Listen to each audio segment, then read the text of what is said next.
समय की बात है। कार्तिक पूर्णिमा के अवसर पर गोलोक में राधा महोत्सव मनाया जा रहा था। इस अवसर पर भगवान श्री कृष्ण ने श्री राधा जी की पूजा की। उसके बाद ब्रह्मा जी और शिव जी आदि सहित समस्त देवता भी श्री राधा जी की पूजा करके वही रास मंडल में बैठ गए।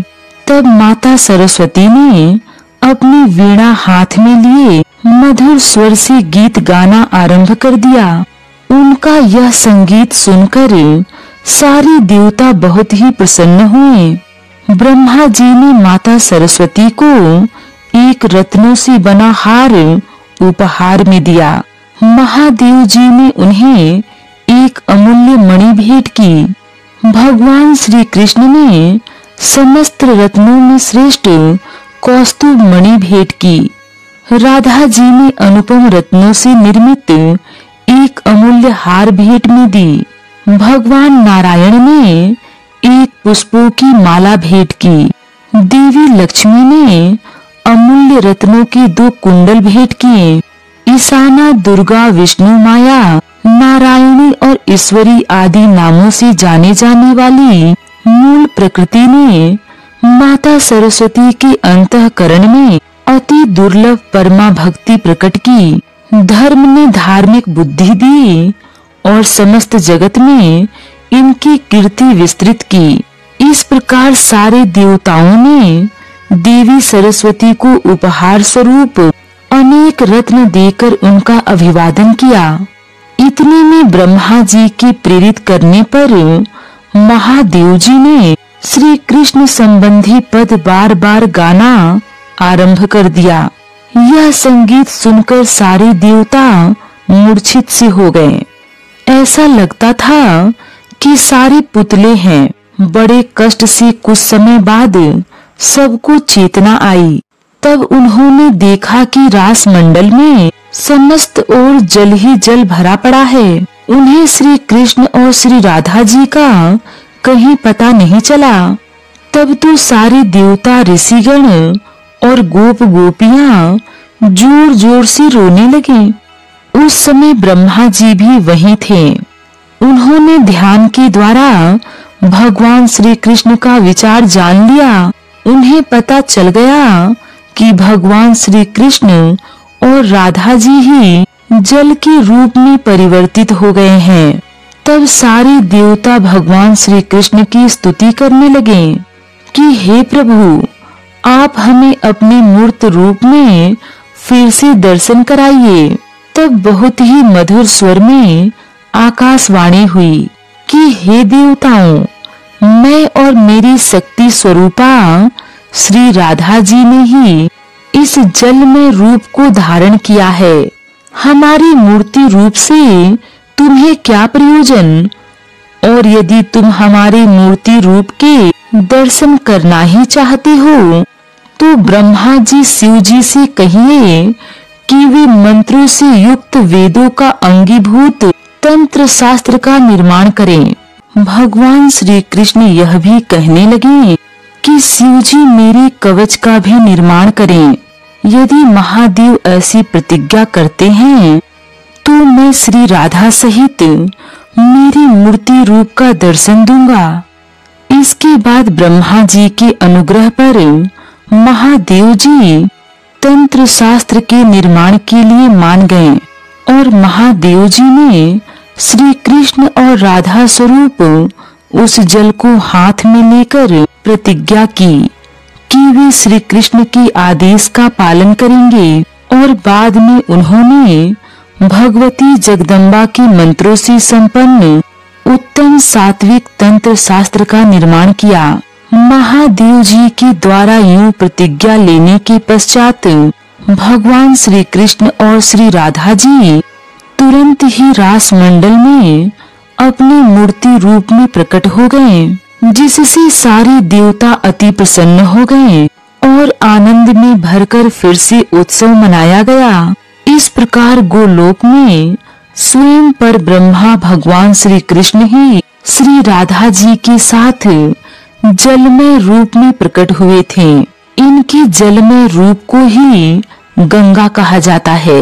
एक बार भगवान श्री कृष्ण गोलोक में रास मंडल में विराजमान थे। भगवान श्री कृष्ण और श्री राधा जी के शरीर भगवान श्री कृष्ण और राधा जी के शरीर जल में होने से श्री गंगा जी एक सुंदर स्त्री का रूप धरकर वहीं आई जहां भगवान श्री कृष्ण विराजमान थे। वे देवी गंगा भगवान श्री कृष्ण के रूप से मोहित होकर उन्हें ही बार बार देख रही थी। श्री कृष्ण भी कभी-कभी श्री गंगा जी की ओर देख रहे थे। इतने में श्री राधा जी वहां पधारी, परंतु भगवान श्री कृष्ण को देखकर गंगा जी का मन तृप्त नहीं हो सका, इसीलिए वो उन्हें बार बार निहार रही थी। भगवान श्री कृष्ण और श्री गंगा जी को एक दूसरे को यूं निहारते देख श्री राधा जी को क्रोध आ गया और वे श्री कृष्ण से कहने लगी कि मैंने तुम्हें पहले विरजा नाम की गोपी के साथ देखा था, जिसने अपना शरीर त्याग कर नदी का रूप धारण कर लिया था। जब मैंने तुम्हें क्षमा, प्रभा, शांति, शोभा नाम की गोपियों के साथ देख लिया था, तब इन सब ने अपना शरीर त्याग कर दिया और बाद में तुमने इनसे उत्पन्न गुणों को सभी देवताओं में बांट दिया था। भगवान श्री कृष्ण से यूं कहकर राधा जी ने गंगा जी को कुछ कहना चाहा, परंतु गंगा जी योग में प्रवीण थी। उन्होंने योग से राधा जी का मनोभाव जान लिया और बीच सभा में अंतर ध्यान होकर जल रूप में प्रकट हो गईं। इधर श्री राधा जी ने भी यह जान लिया कि गंगा जी जल के रूप में परिवर्तित हो गई हैं। तब क्रोध में आकर वे उन जल रूप गंगा जी को अपने हाथ में लेकर पीने लगी। गंगा जी जो जल और द्रव्य की अधिष्ठात्री देवी हैं, सारी सृष्टि के जल को समेटकर भगवान श्री कृष्ण की शरण लेकर उनके चरणों में लीन हो गईं। तब श्री राधा जी ने उन्हें गोलोक, वैकुंठ और ब्रह्मादि लोकों में खोजा, लेकिन वे कहीं नहीं मिले। उस समय सारी सृष्टि में जल का अभाव हो गया था, इसीलिए ब्रह्मा, विष्णु, महेश आदि सारे देवता गोलोक गए और भगवान श्री कृष्ण से उनकी समस्या कह सुनाई। देवताओं की बात सुनकर श्री हरि ने कहा कि गंगा जल रूप में आप लोगों के साथ ब्रह्मांड में अवश्य आएंगी, लेकिन श्री राधा जी उन पर बहुत क्रोधित हैं, क्योंकि गंगा जी मुझसे आकर्षित होकर मुझे ही देख रही थी। श्री राधा जी के भय के कारण अब गंगा मेरे चरणों में लीन हो गई है। आप लोग श्री राधा जी को मना लो तो गंगा मेरे चरणों से निकलकर आप लोगों के साथ आएगी।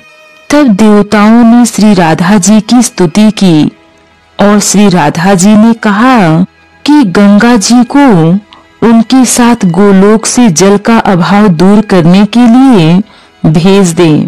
देवताओं की यूं स्तुति करने पर राधा जी शांत हो गई थी और गंगा जी को क्षमा करके उनको गोलोक से भेजने के लिए मान गईं। बाद में गंगा जी भगवान श्री कृष्ण के चरणों से निकलकर सबके सामने स्त्री रूप में आईं, जिन्हें ब्रह्मा जी ने अपने कमंडल में भर लिया। भगवान के चरणों से निकलने के कारण गंगा जी को विष्णु पदी भी कहा जाता है। इस तरह गंगा जी को गोलोक छोड़कर आना पड़ा था।